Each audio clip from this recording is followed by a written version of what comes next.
Coat আন্দোলনকে কেন্দ্র করে সারা দেশে ব্যাপক প্রাণহানি ও সহিংসতার পর শুরু হয়েছে ধরপাকড়। এখন পর্যন্ত সারা দেশে 10,000-এরও বেশি মানুষ গ্রেফতার হয়েছে বলে খবর পাওয়া যাচ্ছে। এই আন্দোলনকে সমর্থন জানিয়ে গত শুক্রবার রাজপথে নেমেছিল ইসলামী আন্দোলন বাংলাদেশ। এবার সংবাদ সম্মেলনে এসে সরকারের পদত্যাগ চেয়ে কঠোর বার্তা দিলেন দলটির আমির মুফতি সৈয়দ মোহাম্মদ রেজাউল করিম। মোহাম্মদ সোহাগ বিশ্বাসের রিপোর্টে বিস্তারিত। যারা দেশপ্রেমিক তারা তো দেশের সম্পদ নষ্ট করতে পারে না। ইসলামী আন্দোলন বাংলাদেশের আমির মুফতি সৈয়দ মোহাম্মদ রেজাউল করিম পীর সাহেব চরমনায় বলেছেন, কোটা সংস্কারের দাবিতে ছাত্র আন্দোলনে নজিরবিহীন এই দমন পীড়নে শিশু, কিশোর, নারীসহ এখন পর্যন্ত অন্তত 150 ছাত্র জনতা হত্যাকাণ্ডের শিকার হয়েছে। এর একমাত্র সমাধান এই সরকারের পদত্যাগ। আপনাদের মাধ্যমে আমরা এই সরকারকে সতর্ক করে দিতে চাই যে এই সরকার যে গণহত্যা ঘটিয়েছে এবং হাজার হাজার মানুষকে আহত করেছে, তার একমাত্র সমাধান হচ্ছে এই সরকারের পদত্যাগ। সোমবার দুপুরে পুরানা পল্টনস্থ ইসলামী আন্দোলন বাংলাদেশের কেন্দ্রীয় কার্যালয়ে কোটা সংস্কার আন্দোলনের প্রেক্ষিতে ছাত্র জাগরণ এবং তা দমনে সরকারের বর্বরতম নৃশংসতায় সৃষ্ট পরিস্থিতিতে আয়োজিত এক সংবাদ সম্মেলনে লিখিত বক্তব্যে চরমনাই পীর বলেছেন, সেনাবাহিনীকে দ্রুত ব্যারাকে ফিরে যেতে হবে। যারা হত্যাকাণ্ডে জড়িত তাদের শাস্তির আওতায় আনুন। সেনাবাহিনীকে দ্রুতই ব্যারাকে ফিরিয়ে নিন। হত্যাকাণ্ডে যারা সরাসরি জড়িত তাদেরকে চিহ্নিত করে দৃষ্টান্তমূলক শাস্তির ব্যবস্থা করুন। সরকার পতন আন্দোলনে চরমনাই অন্যান্য রাজনৈতিক দলের সাথে একমত বলেও সংবাদ সম্মেলনে উল্লেখ করেন তিনি। রাজনৈতিক সংগঠনগুলোর মধ্যে এই সরকারের পতনের এক দফা দাবি নিয়ে ঐকমত্য রয়েছে। আমরাও সরকার পতনের এক দফা দাবিতে একমত ছিলাম এবং আছি।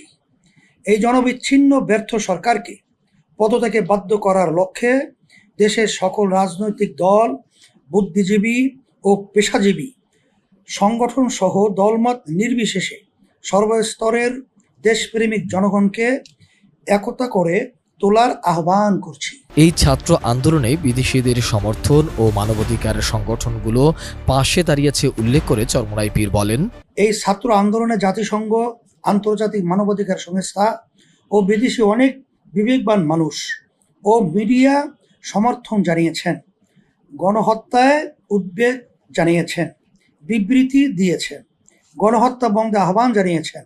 তাদের প্রতি আমাদের কৃতজ্ঞতা জানাচ্ছি। দাবি না মানলে আগামীতে কি কর্মসূচি আসবে তাও সংবাদ সম্মেলনে জানান পীর সাহেব চরমনাই। এই অন্যায় প্রতিবাদে রাজনৈতিকভাবে ব্যানারে আমরা কিন্তু প্রতিবাদ করেছি এবং বিশেষ করে বিভিন্ন রাজনৈতিক দলের সাথে পরামর্শের মাধ্যমে এই অন্যায় প্রতিবাদে আমরা একত্রিত হয়ে দেশ রক্ষার জন্যে, আমরা মানবতা রক্ষার জন্যে আমরা কাজ করার আহ্বান জানিয়েছি। পরবর্তীতে পরামর্শ ভিত্তিক অবস্থার পরিপ্রেক্ষিতে তখন আমরা কর্মসূচি ওইভাবে ঘোষণা করবো ইনশাআল্লাহ। জামায়াতে ইসলামের সাথে চরমনাই ঐক্যে যাবে কিনা এমন প্রশ্নেরও উত্তর দেন চরমনাই পীর। এখানে জামাত, বিএনপি, আদার্স অন্য কোনো রাজনৈতিক দল এটা এখন আমাদের বিবেচনা না। আমাদের এখানে বিবেচনা হলো যে দেশ রক্ষার জন্যে, মানবতার কল্যাণের জন্যে এবং হত্যার প্রতিবাদে আমরা ইসলাম প্রতিষ্ঠার জন্য আমরা সবাই ঐক্যমতে এটা আমরা কাজ করব। এটা আমরা সে পরামর্শ ভিত্তিক ওইভাবে সিদ্ধান্ত নিয়ে কিভাবে কাজ করলে লক্ষ্যে পৌঁছা যায় সেটা আমরা সিদ্ধান্ত করবো ইনশাআল্লাহ।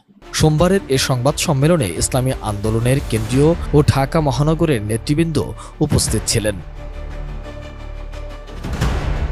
Mohammad Sohag Biswas, ATN news, Dhaka. Shea butter ও ভিটামিন ই সমৃদ্ধ Lily glam beauty soap. Lily, always beautiful.